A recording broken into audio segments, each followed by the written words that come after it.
We are talking with Zach Rosenfield from AccuScore.com and Steve from CollegeFootballWinning.com, previewing Week 9 in college football here on the SBR TV College Football Experts Roundtable. The next game I want to talk about is one that you both said that you want to talk about, unbeknownst to each other, and that's Arkansas at Vanderbilt. And I'm curious to see what side you guys like in this. Zach, I can pretty much guess that you're going to say you like Arkansas here, I think.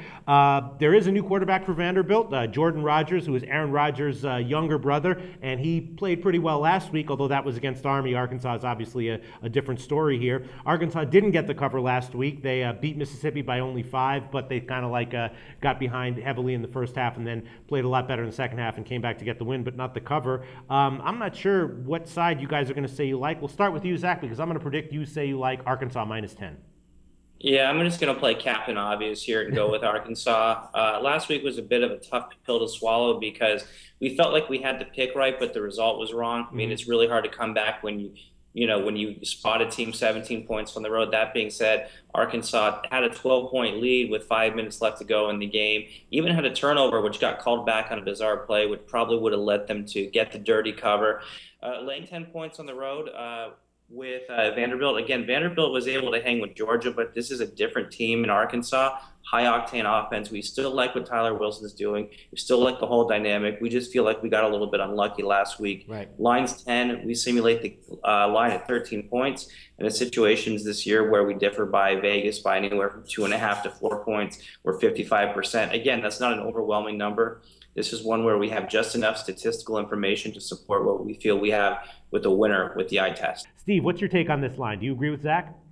I'm going to respectfully disagree with Really? Zach on this.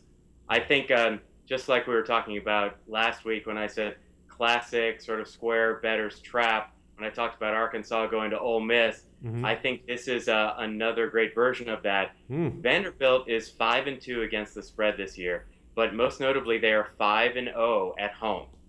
And Arkansas, conversely, is 4-3 against the spread, but 0-2 when they're away. If you are looking at last year's score as any indication, Arkansas just destroyed Vanderbilt. It was 49-14. But that was when Vanderbilt away was ranked in passing defense. They were ranked 103. This year in passing defense versus FBS teams, they're ranked number 11. So this is not the same Vanderbilt defense, first of all. And second of all, this is not an away game. This is a home game, which makes all the difference at Vanderbilt. Vanderbilt's going to bring the number 27 rushing offense with them. They're going to be facing a rushing defense in Arkansas that is ranked number 100 in the FBS.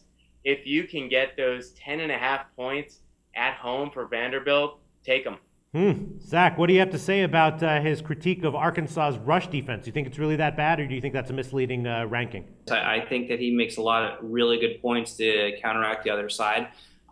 My feeling is that at 10 points, it's just not enough. You take a look at Vanderbilt having a quarterback change and taking a look at what they did earlier in this year against teams like South Carolina, which aren't beautiful offenses. You can't argue with the stats that were just laid out against it.